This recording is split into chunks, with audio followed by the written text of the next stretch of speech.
The morning started as usual. Jack, as always, stood by the door with a caring smile. His calm and confidence in our family life always reassured me, although I felt a slight nervousness about the trip, mainly regarding work matters. The business trip with Liam promised to be intense, and I was anxious about how it would go with the partners. "Are you sure you packed everything?" Jack lifted my suitcase effortlessly, as if it weighed nothing. I nodded, briefly glancing at my phone. Liam was already on his way to the airport. "I'll call you every day," Jack said, hugging me. He was always so reliable. "You know how much I miss you when you're away." His words were as comforting as ever, and I smiled in return. Everything felt normal. We said our goodbyes, and I headed to the airport. Liam was already waiting by the terminal entrance, waving as I approached. His business-like demeanor always inspired confidence. We were about to spend a few days working closely with important partners, and my mind was focused entirely on that. "Hi, Kate," he said as I walked up. We exchanged the usual greetings, discussing the upcoming meetings. Everything was as it should be. Liam was my boss, and I knew the trip would remain professional. We boarded the plane, and I began to think about the coming days. The schedule was packed, and I wanted to make sure everything went smoothly. Liam sat nearby, immersed in his documents, and I felt relieved that at least these aspects were under control. As the plane took off, I realized I missed Jack a little. He had always been my support on these trips, and his evening calls had become a comforting routine. I sighed, deciding to focus on the work ahead. When we arrived at the hotel, I was ready to unwind. It had been a long day, and all I wanted was to relax before tomorrow's meetings. The check-in process was quick, and I was about to head to my room when the manager, with an apologetic smile, informed us of a problem. "Unfortunately, we only have one available room," he said, glancing at his computer screen. I froze for a moment, not fully grasping what he was saying. "So we have one room for the two of us?" Liam asked, raising an eyebrow. He seemed calm, as if this were a normal situation. Meanwhile, I felt a slight awkwardness rising inside me. Sharing a room with my boss? This was definitely not what I had expected. "Yes, but it's temporary. We'll do our best to fix it by tomorrow," the manager continued. I smiled nervously, hoping this would indeed last for just one night. We headed up to the room, and I quickly took in the surroundings. It was a spacious suite with a large bed and a couch in the corner. "I'll take the couch," I offered, trying to sound casual. Liam nodded, not objecting. As soon as he went into the bathroom, I grabbed my phone and called Jack. I knew I couldn't tell him the truth. Jack would worry, and I didn't want to add unnecessary stress to his day. "How's it going? You settled in?" he asked, his voice as warm as ever. "Yes, everything's fine. The room is nice, spacious," I replied, trying to keep my tone light. I didn't mention I was sharing it with Liam, and a pang of guilt hit me. It was a lie. But Jack didn't need to know I was in this situation. When I hung up, the awkwardness I felt only deepened. Liam came out of the bathroom in a simple robe, and I quickly settled on the couch, hoping the night would pass uneventfully. We didn't speak much, each of us lost in our own thoughts. Lying on the couch, I tried to convince myself that everything was under control. This was just a work situation, and tomorrow we'd sort out the room issue. But the silence in the room and Liam's presence somewhere nearby made me feel a little different. I kept telling myself that nothing serious would happen, that this was just a professional inconvenience. Still, the night felt unusually long. After a long workday, when all the business meetings were over, Liam suggested going out for dinner. It felt natural, colleagues having dinner together during a business trip, nothing unusual. But I couldn't shake the feeling that this evening would be different. Ever since we arrived at the hotel and discovered the situation with the room, I'd started to feel differently about Liam. Sharing personal space seemed to have an impact on our relationship, whether I wanted to admit it or not. We chose a cozy restaurant not far from the hotel. The atmosphere was quiet and relaxing, with soft lighting and live music in the background. The place seemed to invite more open conversations, and I knew that's exactly what would happen. "How do you handle all the work and constant business trips?" I asked once we got our drinks. Liam smiled and shrugged. "It's part of the job. You get used to it over time. Though I'll admit, sometimes I wish I could take a break," he took a sip of his wine and added, "But as you know, it's not always possible, especially with projects this important." The conversation started casually, but it gradually deepened. Liam began sharing stories about his childhood, how he grew up in a small family, started his career early, and how it affected his personal life. As I listened, I realized I was starting to see him not just as my boss, but as a person with real problems, stories, and emotions. He felt closer to me than just a colleague. "And you?" he suddenly asked, pulling me out of my thoughts. "How do you manage to balance work and your personal life? I've seen how hard it can be for you." The question caught me off guard. I wasn't used to discussing my personal life with colleagues, but something in his tone made me open up a bit more than I had intended. "Honestly, it's not always easy. Jack is really supportive, and that helps. But there are times when I feel like he deserves more of my attention," I admitted, feeling the intimacy of the conversation growing. Liam nodded, and I noticed his gaze lingered on me a bit longer than usual. A silence settled between us, but it wasn't uncomfortable. On the contrary, it spoke more than our words. I realized we were getting closer, and it started to scare me. Dinner continued, and with each new story Liam shared, I felt a connection forming between us that went beyond just work. It was both frightening and exhilarating. I tried to hold myself back, reminding myself that this was just dinner with my boss. But deep down, I knew it was becoming more than that. After a long day and dinner, I felt exhausted, but the thought of sleeping on the uncomfortable couch again didn't seem so appealing. When we returned to the room, Liam, just like the night before, suggested I join him in bed. "Are you sure the couch is comfortable? There's plenty of space here. You can lie next to me," he said with his usual calm confidence. I hesitated for a moment. It didn't seem like such a big deal. After all, we were both adults, and this was nothing more than just resting together. So, I agreed, feeling a quiet inner voice trying to justify my decision. I lay on the edge of the bed, making sure to keep some distance. Liam didn't make any moves to get closer, which reassured me. He simply lay down and turned off the light. We didn't speak, just drifted into silence, each lost in our own thoughts. My body gradually relaxed, and soon I fell asleep. When I woke up early in the morning, I felt something strange. My face was pressed against his chest, and his arm had unconsciously wrapped around me in his sleep. Somehow, during the night, I had moved closer to him, just like I used to do with Jack. My heart began to race. It felt so natural, yet completely wrong at the same time. Slowly and carefully, I moved to the other side of the bed, trying not to wake Liam. Lying there, I realized that I had liked being close to him. That feeling of safety I usually felt with Jack had unexpectedly surfaced with Liam. I closed my eyes, forcing myself to push those thoughts away, reminding myself it was just an accident. But the feeling lingered, reminding me that things weren't as simple as I wished they were. A new day of the business trip started with morning meetings with the partners. Everything was going smoothly, but the atmosphere between Liam and me had changed. After waking up on his chest, I couldn't stop thinking about how natural it had felt. Liam acted as if nothing had happened, and his professionalism put me at ease. But the tension between us was slowly growing, pulsing in the air. In the middle of the meeting, I felt a slight touch under the table. At first, I thought it was an accident, but then Liam's foot brushed against mine again. I glanced at him, but he looked completely focused on the discussion with the partners.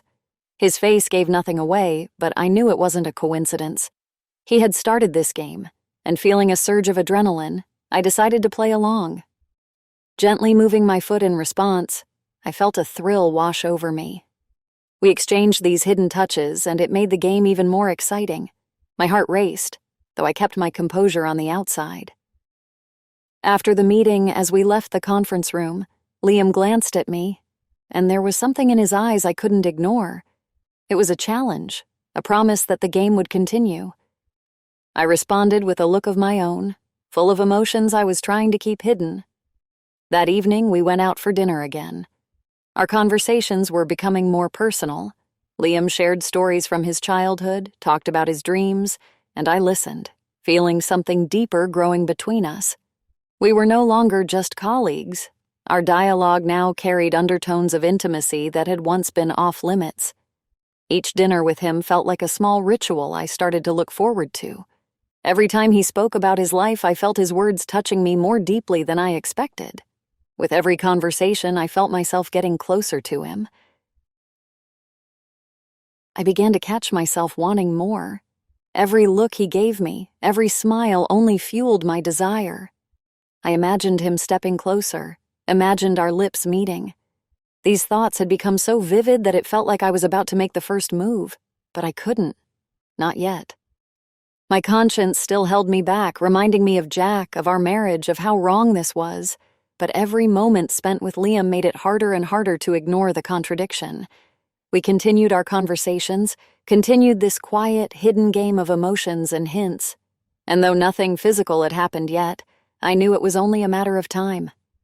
After another long day of negotiations, I felt exhausted. But it wasn't the work. The truth was, everything was going according to plan. The problem was me. My attraction to Liam was growing, and each day it became harder to ignore. We spent more time together, our conversations were getting more personal, and that little game under the table during the meeting still played on my mind. But then there was Jack. Every evening I thought about how he was waiting for my call, how I was still his wife.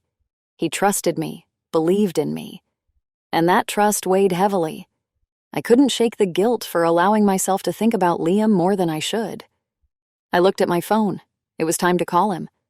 I dialed his number, and as soon as I heard Jack's familiar voice, warmth washed over me. "Hey, honey, how's it going over there?" His voice was so comforting, so familiar, but right now it only made me feel worse. "Hey, everything's fine," I replied, trying to sound upbeat. But I knew I sounded off because inside I was battling a conflict I couldn't handle. "You sound tired. Is everything okay? Are you feeling all right?" Jack immediately noticed the change in my voice. He had always been so attentive to my moods, and that only made everything harder. "Yeah, I'm fine. It's just the stressful negotiations with the partners, a lot of work," I lied, feeling the weight of guilt grow. It wasn't the truth. I was struggling with my own feelings, and this lie only deepened the internal conflict. Jack paused on the other end as if thinking, but then said, "I understand. Just wanted to make sure you're okay. You know, I'm always here if something's wrong." "Thanks, babe," I replied, and at that moment I wanted to tell him everything. But I couldn't. Not now. It was all too complicated. "I'm just tired. I should probably get some rest." "Yeah, of course, I love you," he said, his voice carrying a slight trace of worry. "I love you too," I whispered, and quickly hung up, feeling my heart tighten at those words. When the call ended, I stared at the ceiling, reflecting on how far I had come. Jack was kind, caring, and had always supported me. So why was I so drawn to Liam? Why, after all these years with Jack, was I allowing myself to feel something for another man? I wrestled with my thoughts, trying to make sense of it all. Liam was strong, charismatic, and with him, I felt something new, something I hadn't felt in a long time. But that didn't mean I was ready to lose Jack. That night, I couldn't sleep for hours, realizing that I was balancing on the edge. My life with Jack was stable and safe, but something inside me craved change, emotions, something new. And that was pushing me further and further toward Liam. The evening settled into its usual routine, and I prepared to lie on the edge of the bed as always. Liam had been distant the past few days, and I had almost convinced myself that whatever had been between us had vanished as quickly as it had appeared. But tonight felt different. As I started to take my place, Liam looked at me with a faint smile, his gaze lingering a little longer than usual. My heart tightened. "Why bother staying on the edge? There's plenty of room here," he said, his voice low and soft. This time I didn't hesitate. The tension had become unbearable. I lay next to him and we both fell into silence, but it was different now, charged with unspoken anticipation. This time there were no more barriers between us. Our hands brushed against each other by accident. And that's when I knew I couldn't resist any longer. Every part of me screamed that I should stop, but the pull was too strong. I turned my head toward Liam, our eyes met, and we both knew what would happen next. He leaned in and our lips met in a fiery kiss. It was like a release. Everything we had been holding back burst to the surface. Liam's hands moved assertively over my hips, pulling me closer as if he didn't intend to let go. His touch was confident, every movement speaking of someone who knew exactly what he was doing. He placed his hand on my neck, not too harshly, but with a firmness that made me surrender entirely to the moment. I felt my body respond to his commanding presence, and my mind, which had been holding me back for so long, finally gave in. I felt the control he had over me in every moment, guiding me, possessing me. Every kiss, every touch went deeper, making me forget everything else. It wasn't just desire, it was the ultimate release, as I allowed myself to embrace everything I had been holding back. Liam's every movement was deliberate, as if he knew exactly how to make me trust him completely. He was gentle, yet powerful. I could feel him using his body to command mine, his hands moving over my skin with the perfect balance of strength and tenderness. That night was a moment of pure liberation for me. I surrendered to every second, letting myself feel everything, from his fiery kisses to the touches that made my heart race. My body responded to his every gesture, and I realized I couldn't deny how much I wanted him. When it was over, I lay beside him, my breath slowly calming. My mind was clouded, but one thing was clear. This night had changed everything. I felt stronger, more confident, and I knew now that I was ready to take more from this trip than just professional success. As morning replaced the night, I lay in bed next to Liam, feeling an overwhelming sense of satisfaction and peace. What had happened between us felt significant, not just a fleeting moment of passion. It was more than that. I believed that our affair had now become something serious, and that it could open new doors for me, both personally and professionally. The night had been filled not only with physical pleasure, but also with emotional release. Everything that had built up over the past days had finally found its outlet. Liam was attentive and assertive, his touches confident, each movement showing that he was fully in control. It was thrilling to feel him lead, to surrender to his desire. Every action was deliberate, and that only heightened the intensity of our passion. After that night, I felt like I had found something I had been searching for, a deeper connection, not just a fleeting attraction, but a new path for myself. With Liam, I could have both emotional fulfillment and career opportunities. Thoughts of Jack and our marriage faded into the background. In that moment, I was completely absorbed by what the future with Liam could bring. I began to make plans for the future. This affair could be more than just a burst of passion. It could be a strategy for my career growth. Liam was a powerful figure, and if our relationship continued, I could benefit from it in many ways. I imagined how our meetings outside of work could evolve into something more, something that would help me advance further than I had ever dreamed. Plans swirled in my head, how I could strengthen my position, how I could use this newfound intimacy with Liam to achieve more. I was sure that now, after this passionate night, he would see me as more than just a colleague. This was the beginning of something bigger, and I intended to make the most of it. Liam, lying beside me, seemed just as content as I was, but something about his silence made me wonder. Was he as invested as I thought? I quickly pushed the doubt away. We were on the same page. Now that we had crossed this line, our relationship could only deepen. I was certain of it. I felt a surge of confidence and determination. This was my chance, and I was going to take it. After all, this passionate night was only the beginning of what could be a new chapter in my life. I woke up with a light feeling of euphoria after the passionate night. Everything seemed perfect, and I was sure that everything had changed. Our closeness felt like the beginning of something bigger, something deeper. I felt confident, as if everything in my life had finally fallen into place. But as soon as I got out of bed and looked at Liam, I noticed something strange. He was already up, dressed, and fully absorbed in his work. His focus was entirely on his laptop, not on me. The passion from last night had evaporated, as if it had never existed. It felt like a cold slap. "Good morning," I said softly, trying to ignore his distance. I hoped he would respond warmly, reassuring me that my expectations were still valid. But Liam merely glanced at me briefly, nodded, and went back to his computer. "Morning," he said, but his voice was indifferent, as if our conversation held no significance for him. I froze, not understanding what was happening. Everything I had built up in my head, the plans, the hopes for the future, had felt so real just a few hours ago. But now Liam seemed different. He was no longer the man I had spent the night with. A sense of unease began to creep in. Something was wrong, but I refused to believe it. I tried convincing myself that it was just his business-like demeanor, that work had always been his priority, and now that the day had started, he was simply focused on the routine. I made another attempt to engage him, hoping to rekindle the closeness from the night before. "How did you sleep?" I asked, hoping to start a conversation, but Liam barely looked up. "Fine, thanks," he replied shortly, showing no interest in continuing the conversation. His tone lacked any trace of the passion or intimacy from last night. I sat beside him, feeling a growing discomfort inside. Maybe he was just tired. Maybe he was truly busy with work. But those rationalizations felt weak. I could see that Liam wasn't just busy, he was distant. The attention he had given me last night, which had felt so intense and thrilling, had disappeared. I tried to find any reason for his coldness, but nothing seemed convincing. The entire day, Liam remained engrossed in his work. We attended meetings with partners, and it was as if nothing had happened between us. His gaze rarely lingered on me, his words were short and impersonal.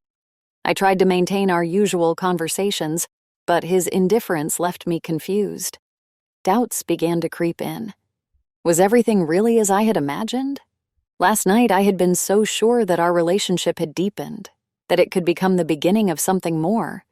But now all my hopes were starting to crumble. I didn't want to admit it, didn't want to face the truth. But Liam was becoming a stranger to me. By the end of the day, I felt drained. All the dreams and plans I had built around our affair now seemed fragile and unrealistic. But I wasn't ready to admit that something had gone wrong. I kept convincing myself that things could still change. Maybe it was just one day. Maybe tomorrow everything would go back to normal. But deep down, the feeling of unease continued to grow, and I couldn't ignore it any longer.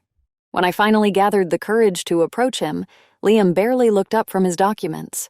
His coldness and focus on work were becoming more and more obvious. I tried to start a conversation, to remind him of the night we shared, hoping to bring back even a fraction of the passion that had once been between us. "Liam," I stepped closer, gently reaching for his shoulder, but without turning around, he subtly pulled away. "I'm busy right now, Kate," he said curtly, his voice detached and distant, as if what had happened between us no longer mattered. His dismissal stung. I stood there, not knowing what to say. Yesterday, I had believed that something had changed between us, that our connection had deepened into something meaningful. But now, that seemed like a lie. His indifference hit me harder than I could have imagined. I tried again to start a conversation about the future, about where our relationship was heading, but every question I asked was met with short, cold responses. "Liam, aren't you even thinking about what happened?" I asked, feeling a growing sense of humiliation. He didn't stop, didn't look at me, just kept working as if I weren't even there. "We're here for work, Kate," he said, without even bothering to glance in my direction. "Nothing personal. Let's focus on the project." His words felt like a verdict. In that moment, I realized Liam had gotten what he wanted, and now he no longer saw me as anything but a colleague. Everything I had imagined, career advancement, new opportunities, crumbled. I realized I couldn't use this affair to manipulate the situation or achieve my goals. He was beyond my control. I felt used, like I had been part of his game, which he had now finished. All the plans I had made about how our affair could become a stepping stone for me were nothing but naive dreams. Now I saw that to Liam, I had been nothing more than a temporary distraction, and he was moving forward without a second thought. Standing next to him in complete silence, I finally understood that there was nothing more I could do. Liam was focused on his work as if nothing had happened between us, and I had to face the reality of my defeat. All I could do was step back and accept that the game was over. From the very beginning of this trip, something had changed. I could feel it every time I spoke to Jack. Our conversations had become shorter, more distant. From the first day of the business trip, I avoided long calls, giving him brief answers, avoiding details. Guilt was building up inside me, but I kept justifying it. Work, a busy schedule, exhaustion. Jack seemed to notice all of it. He called every evening, but I could sense his growing suspicion. On the fourth day, when Liam and I returned to the room, Jack called again. I picked up, trying to sound casual, but at that moment Liam was on the phone across the room, his voice clearly audible in the background. It was a brief conversation, but Jack obviously picked up on the fact that a man's voice was nearby. I felt his tone shift, his questions becoming sharper, even though he tried to keep his voice calm. "Katie, who's that?" he suddenly asked, and I froze for a second, trying to think of an answer. "Oh, that's just a colleague. We're discussing tomorrow's meeting," I said, trying to sound nonchalant. But I knew that wouldn't be enough. Too many small details had piled up. My evasive answers, lack of specifics, the brief conversations. Jack wasn't a fool. "You've been acting strange on this trip," he said, with a note of concern in his voice. "Is there something you're not telling me?" I tried to end the conversation, claiming exhaustion, but inside I felt a growing unease. I realized Jack was beginning to suspect something. His trust, which had once seemed so solid, was starting to crack, but I couldn't have imagined just how far he would go to find out the truth. That night, Jack decided to take action. I didn't know it at the time, but his suspicions had driven him to a step I never would have expected. He used his connections to gain access to the hotel's security cameras. He needed to confirm what he feared. When he received the footage, the truth unfolded before his eyes. The cameras clearly showed that I had been sharing the same room with Liam the entire time. Jack saw us entering and leaving the room together, walking back from dinner and returning to the same space each night. It confirmed his worst fears. Now he knew. I could only imagine what he must have felt when everything became clear. His trust in me had been shattered. The flight home felt longer than usual. I was exhausted from the trip, but inside I felt a strange mix of relief and apprehension. I kept telling myself that once I got home I could make everything right. What happened with Liam was a mistake, but I hoped I could fix things with Jack. At least, that's what I wanted to believe. When I finally reached the front door, I was greeted by silence. Normally, Jack would come to the door to greet me with a hug, but this time, everything was different. I stepped inside, feeling my heart beat louder with each step. Jack was in the living room, his face unreadable, hardened like stone. "You're back," he said in a voice colder than I'd ever heard before. His gaze was heavy, unforgiving. I froze, not understanding what was happening, but a growing sense of dread began to fill my chest. "Yes, I started, but he cut me off. "Pack your things and get out," Jack said sharply, not giving me a chance to explain or even process what was going on. His voice was filled with icy hatred. "There's no place for filth like you in my house." The words hit me like a punch to the gut. I stood frozen, unable to believe what he had just said. A wave of horror swept over me. He knew. Jack knew everything. "Jack!" "Wait. I can explain." I started, but he wasn't listening. His face remained cold and he wasn't giving me any chance. "There's nothing to explain, Kate. You've already said everything with your actions." His words were like ice-cold daggers. I realized there was nothing more to say. Everything we had was shattered. As I packed my things in silence, the full weight of it hit me. The house that had once been my refuge was now filled with nothing but coldness and disdain. I knew I no longer had a place here. After leaving our home, the world around me collapsed. I didn't know where to go or what to do. As I left Jack with one final glance, filled with pain and guilt, I realized that there was no turning back. Our marriage was destroyed, along with everything I had once considered my life. But the worst part was, it didn't end there. Shortly after I left, my problems at work began to escalate. Liam, who had once seemed like not just a boss but someone who could help me with my career, suddenly became completely indifferent. He found a more attractive translator for negotiations, a cruel reminder of how quickly people can be replaced, especially when they're no longer useful. Liam not only failed to support me, but he also fired me without explanation, leaving me empty-handed. I tried to find another job, but every time I faced closed doors. Whenever I sent in my resume, the answer was always the same: rejection. Soon I learned that Jack had a hand in my downfall. He used his connections to ruin my reputation in professional circles. He blacklisted me, making it nearly impossible to find new work. All the success I had once been proud of was erased, as if it had never existed. I looked at my life, which had crumbled to pieces, and realized that it was my own decisions that had led to this. My actions had destroyed not only my marriage but also my career, and now I was left with nothing but the need to start from scratch. No support, no plan, just emptiness and the realization that everything I had ever built was gone. Every day was a struggle. I tried to figure out where to go next. It was hard to accept that everything I knew had disappeared in an instant. But one thought remained. I had to survive. I had to rebuild, even if it seemed impossible. I needed to find a new job, a new life, a new sense of self-worth. Starting over was terrifying, but I knew one thing. I would never again allow myself to destroy what truly mattered. I would no longer depend on the decisions and approval of others. My future now depended solely on me, and even though it seemed uncertain, I was ready to face it. Finding work became a nightmare. After Jack ruined my reputation, I faced endless rejections. I sent out my resume to dozens of companies, but the responses were always the same. No. Every rejection was a punch to the gut. People who once knew me as a successful professional now wouldn't even take my calls. All the connections I had once valued had suddenly evaporated. I knew Jack had a hand in this. Using his influence and connections, he made sure my reputation was destroyed wherever I tried to apply. He didn't just let me leave. He ensured I would never be able to rebuild my career. Each day, the weight of this grew heavier on me. Gradually, I realized I couldn't rely on the same opportunities anymore.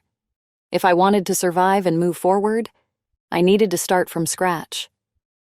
One day, I came across a job posting from a small unnamed company. It wasn't what I had hoped for, and the job didn't promise the kind of future I had once envisioned, but I had no choice. I needed to begin somewhere. I sent in my resume, not expecting much, but to my surprise, a few days later, I received an invitation for an interview. The company welcomed me with restraint but without judgment, something I hadn't experienced in a long time. Maybe my past wasn't important to them, or perhaps they simply needed people. The interview went smoothly, and to my surprise, I was offered the job. It was a small firm with no grand name or ambitions, but to me, it was salvation. I understood that I couldn't expect rapid success or the career leap I had once dreamed of. Now I had to rebuild from the ground up, step by step. The work wasn't difficult, but I felt a sense of relief that I had a purpose again.